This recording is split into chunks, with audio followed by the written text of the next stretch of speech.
lagyan natin ng bias si altcoin season. Hindi ah. Hindi si altcoin season. Chart tayo ng altcoin. Okay?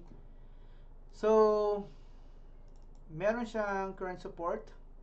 Mapapansin nyo, medyo, meron pala tong hidden soldiers dyan. Pero bago natin kuhanin tong hidden soldiers na yan, I think kailangan muna natin check yung ginagawa niya. Okay. Head and shoulders, no?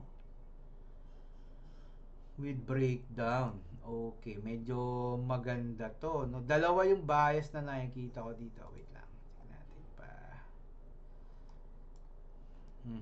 So ito, pwede siyang tumabo pababa. So wait tayo na pumunta siya dito. Ito hindi ko muna to ilolong. Although kahit sabihin ko na pupunta siya diyan, hindi ko ilolong to because ang sinasabi niya lang sa akin walang iba kundi breakdown siya. No? Meron siyang breakdown ng trend line. Tapos meron pa siyang head and shoulder. Ang kailangan natin makita is a momentum of downtrend. Kailangan makita ka ng lower high dyan. Just in case, pwede itong itabo trade. Kuhanin mo yung point 618. Yan.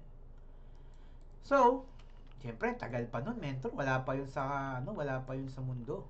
So, ang gawin mo ganito. Ako, gayahin mo ako, mag-alert ako dyan.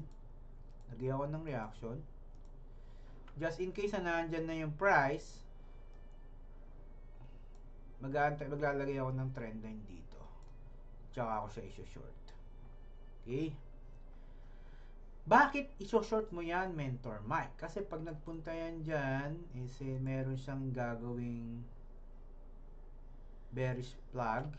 At the same time, meron siyang dalawang resistance na bubunggo. Isang trend line plus isang diagonal. So, ibig sabihin, malakas ang ating nakikitang pag-reject dyan. Pero since wala pa siya ngayon, alert ka lang muna. RSI 30 ba tayo? Hindi ko nga alam. Minsan nagbabago to eh. 30 yan. RSI 30 yung gamitin niya. Sabi dito ni Kuya Chain, paano makasali sa Project 10 Days? Actually, kailangan naka-enroll kayo sa Platinum na course ng GMMD. Naka-enroll kayo. Yun yung requirement natin. Dapat enroll ka sa course namin. Baga, if hindi mo naman kaya pa mag-enroll, that's fine. Okay lang yun. Hindi naman yung pilitan. Tambay ka lang muna dito. Next is ADA. I think itong si Doge, try ko muna tong ilak, no? Para hindi tayo masyadong paulit-ulit ng mga trend lines. So, may resistance tayo here. Zoom out ako to the highest. Downtrend pa rin naman yung pinapakita niya. So, meron akong nakitang trend line hindi masyadong mataba yan. Papalitin lang natin. And if you're going to use Fibonacci, I hope ikaw ay nasa 0.382 na para naman maganda-ganda yung banatan natin dyan. Alright, so pwede natin kuhanin tong 382 level na to. Himay natin ng maigi-igi. Then baba tayo ng lower time frame.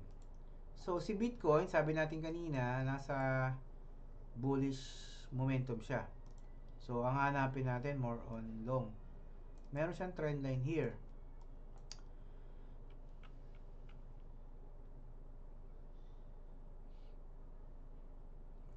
So pwede pa siyang mag-long. Kuha tayo ng PIB. Swing high, swing low. Ayun. So pwede natin kuhanin to as resistance. Check ko lang kung karapat dapat pa siya. Hindi. Pangit yung RR.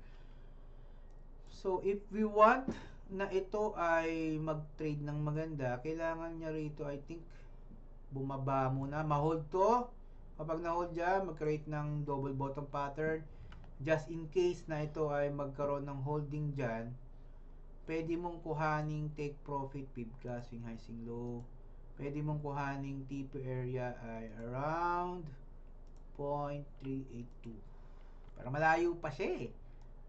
So ako, ang gagawin ko dyan, dito sa horizontal line, mag-alert lang ako dyan. Reaction. Pag nandyan na, pwede ko naman siyang i-short din. Pag nandyan na, pwede akong maglagay ng trend line dito. I-short ko siya. Magre-reject yan dyan. Posible. Then mag-aabang ako dito. Yan. Medyo matagal pa. No? Pero ako, ang gagawin ko, alert. Yun yung purpose ng alert. Si H-bar,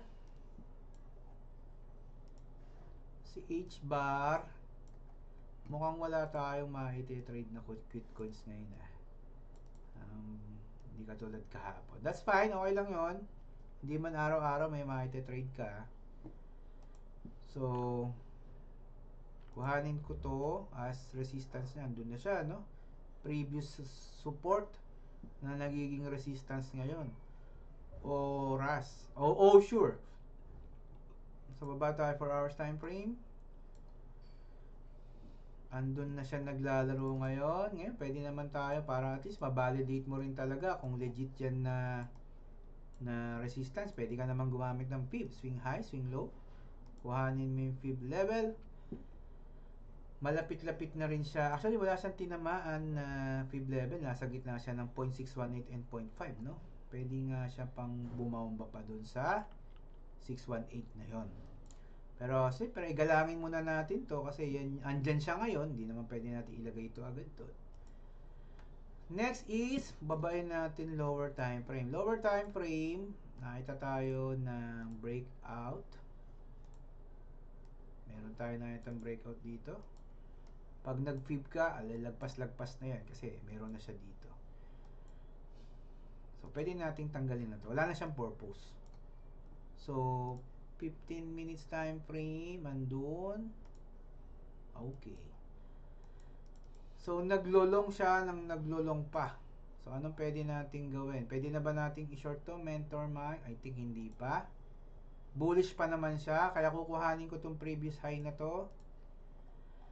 At, ang plano ko dito ay ganire. Pwede ko siyang abangan, bumaba dyan, at umakyat ulit. So, gagawin ko, alert. So, wala pa tayo nakikitang setup, no? Alert lang. Sabi dito ni Kuya Haiken, men, kapag nakapag-platinum na tapos na mentoring, pwede na mag-project din? Kaninong mentor? Yeah. Kahit sino naman, pare-pares naman kami guys ng tinuturo. Pare-pares naman kami. Hindi nyo kailangan mamili which is which. Who is better? Who is the best? Hindi. Pare-pares lang kami guys. Pare-pares lang. Isang turo lang sa amin. Siguro, ang nangyayari lang dyan,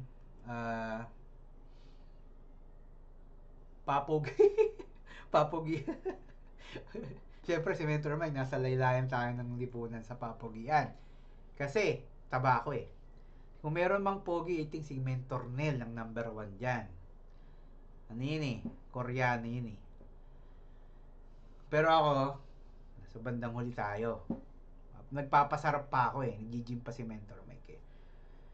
Magkano yung platinum? That's 14,999. Yan. Yun. Sige. So, alert lang. Walang magandang binibigay sa atin si Kuya mo H-bar. So, pag ganon, hindi mo kailangang ipilit. Kapag wala, di wala. Kapag meron, di meron. Ganun lang yun. So, kuha tayo resistance here. Oh, by the way, yung pag sinabi nyo platinum pala, ay hindi lang siya 14,000, basta ka lang labas ng 14,000. Diyan ay merong 8 sessions of one-on-one mentoring. Sulit siya for me if you have the capacity to purchase naman, wag mong tipirin sarili mo. Alright, so eto siya. Pwede ko na itong i-remove muna. Naman lang di siyang purpose. Pwede, try natin lagay. Try natin ipib. Kasi kung magpipib ako dito, dahil dito, grabe to. Grabe yan, no? Pagbaba niya. Outlier siya, no? So, si H-bar, si Ondo, bullish naman siya for me, no?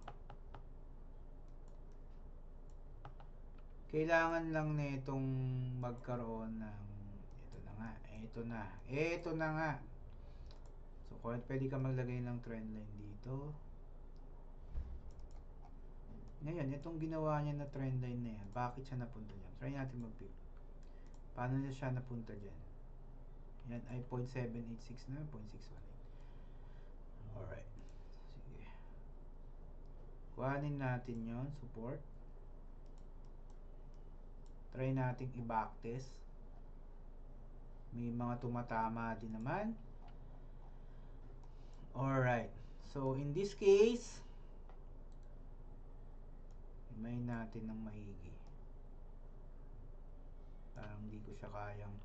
Ayoko siyang the more the merrier dito, no? Pwedeng ito muna yung gamitin ko. Yun. Alright, himay. Himayin natin.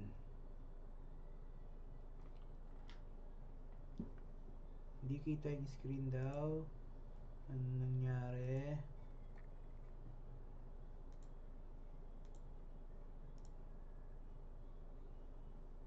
Yung.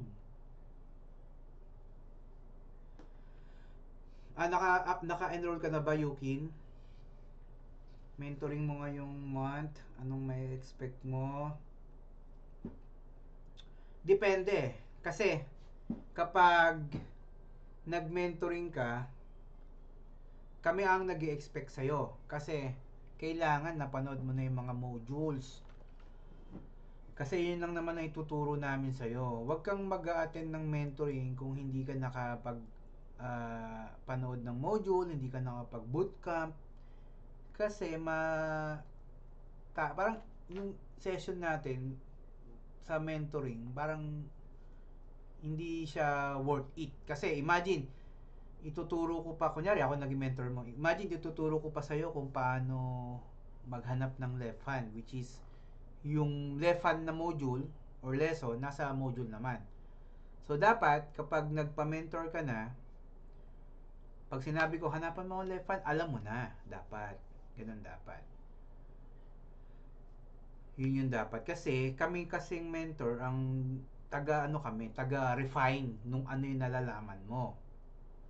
Yung idea or lesson, ikaw yung magpapasok nun sa utak mo. Then kami i-refine namin. Yun siya. So, swing high, swing low. Ayun, meron na nga siya doon. Nagko-correct na nga siya. Pwede siyang mauntog doon.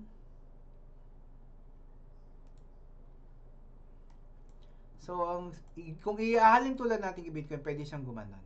Okay? Just in case na ito ay umakyat, bumalik siya dito, no? Magkaroon ng double bottom. Kuhanin niyo itong TP area. Kahit TP ka lang around 0.5. Yan. Saan ka mag-entry dyan? Pwede mong kuhaning TP to. Scalp lang. Lower time frame. Kasi meron na siya ditong ina-identify na neckline eh, no? So, kuhain natin. Yeah, ito na nga. Pwede siyang bumamba dyan. Hanggang dun. Si Ondo. Ito, medyo bantayan to. Okay? Yan. Sana, ako ang gagawin ko rito, dalawa. Alert ako dito. Reaction. Pag nandun na siya, pwede akong magplano ng isang plano. And alert ako dito. Baka naman sumobra na siya dyan eh. Okay. Yan. Alright. Next natin, Ethereum. By the way, bago natin puntaan si Ethereum, ilalagay ko na sa watchlist si Ondo. Kasi siya yung nakita ko na merong cute na galaw. Okay, next natin ay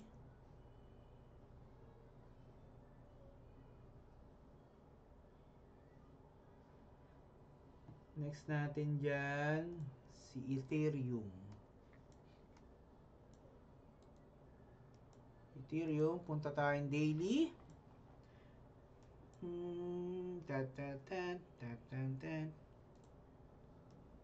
Kuha natin tong support na to.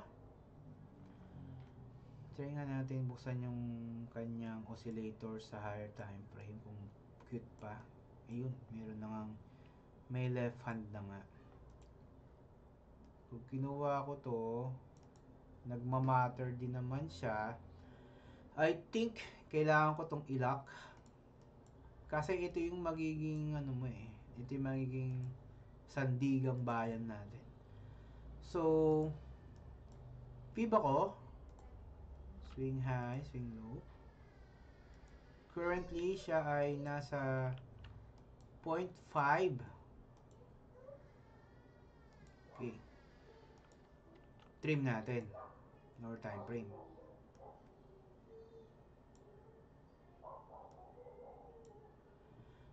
So, meron tayong nakitang rejection ng resistance doon. Kuha tayo ng pwedeng support. Okay. Dito na tayo. Lapit na. Nakukulong na natin siya. Okay. In this case, meron pa siyang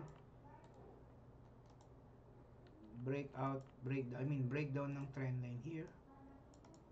Pwede tayong maggawa ng swing low, swing high. Kuhanin ko yung 0.618. Ayaw. So, ano ang trade na pwede nating gawin kay Ethereum based dito sa nakikita natin? So, dito, pwede pa siyang tumabo pababa.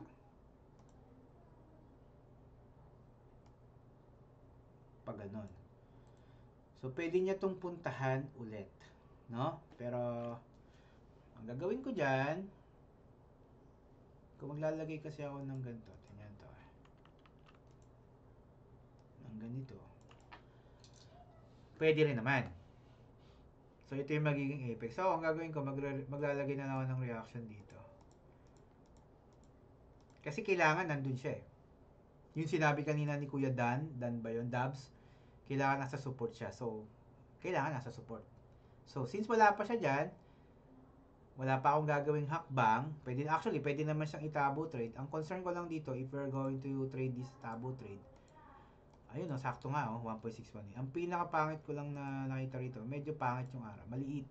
So, 0.37. So, hindi siya worth it i-trade ng tabo. So, mas worth it, magante ka na lang, waiting game.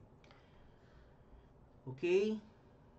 Yan. So, yun. I think 1 hour na isang oras na tayo, no? Hindi ko na yata matcha-chart yung maraming coin na nakaabang.